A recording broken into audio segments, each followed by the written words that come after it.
Good morning, students. So in our geography class we are going to study first chapter, that is our environment. So in our environment, first thing that what are the components of environment. First we have to study that what are the components of environment. So there are three components of environment. First one is natural component, second one is man-made component, and next is humans component. Okay, so first one is natural component, with the components which are made by natural nature. Okay, so these are known as natural components. These include all objects created by nature. These natural component consist all the objects created by nature, like land, water, air and living things. What? Land, water, air and living things. Now next one is man-made components. So man-made components, the object created by human being, like buildings, parks, bridges, roads, industries, etc. are man-made components. Okay, once again, the object created by human being, like buildings, parks, bridges, roads, industries, etc. are man-made components. Now humans consist of human beings like individuals, family, community, religion, politics, education, etc. Now first we are going to study natural environment. The natural environment is made up of those things which are not made by man, rather created by nature, or it comprises both biotic or living and abiotic or non-living components. Okay, so natural environment is made of those things which are not made by man, rather created by nature. Those objects which are not made by the man, which are made by the nature, either it is living thing or either it is non-living component. Okay, so the biotic component includes, biotic means the living components, includes plants, animals, human beings, while the abiotic components includes land, water, air. The natural environment is also known as habitat of the organism. The natural environment is also known as habitats. Okay, now the biotic and the abiotic component of the natural environment are interrelated.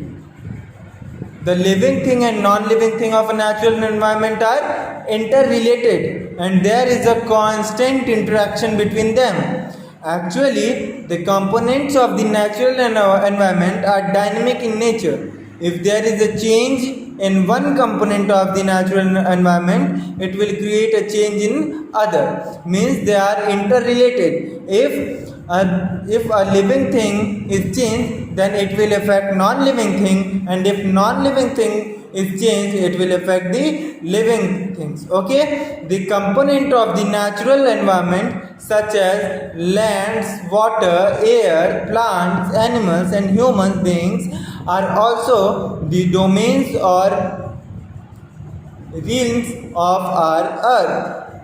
Okay, so here the four realms of our earth are under the lithosphere, the solid crust of earth. Here the solid crust of earth is known as lithosphere. Second is the hydrosphere. The water bodies of the earth are known as hydrosphere. Third one is atmosphere. The envelope of air around the earth is known as atmosphere. And fourth one is biosphere. The living world is known as biosphere. Okay, so first one is lithosphere, second one is hydrosphere, which is water bodies, atmosphere means the air surrounding the earth, biosphere the living world. Now first we are going to study the lithosphere. So lithosphere is the outer skin of the earth. Here the outer skin of the earth is known as lithosphere. It is made up of rocks and minerals and is covered by the thin layer of soils.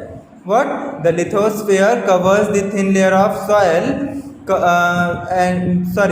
lithosphere is covered by thin layer of soil which contains the rocks and minerals. It is an irregular surface with various landforms such as mountains, plateaus, plains and valleys. It provides forest and grasslands for grazing, land for agriculture and human settlements, and minerals for industries. Okay, so here lithosphere provides forest, grasslands for grazing lands and agriculture, and human settlements for minerals industries.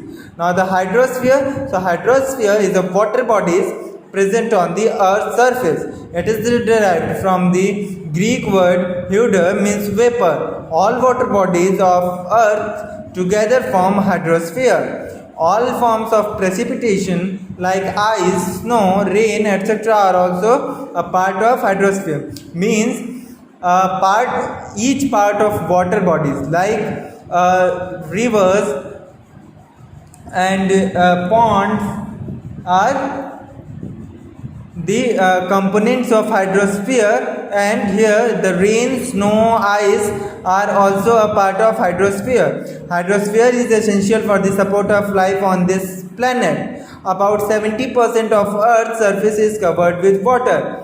About 70% of Earth's surface is covered with water, and most of it is in the ocean. And here the large part of the water hydrosphere is covered with the ocean. Only a small portion appears as fresh water, which is found in rivers, lakes and groundwaters.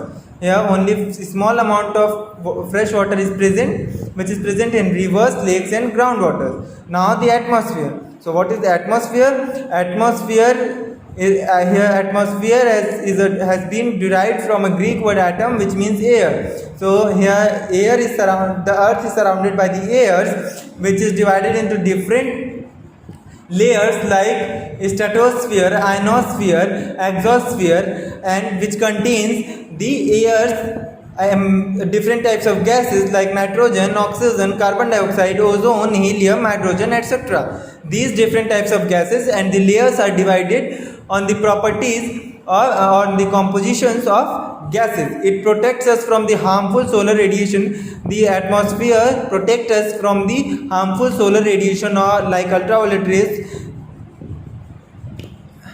from the sun. Now the biosphere means the living world.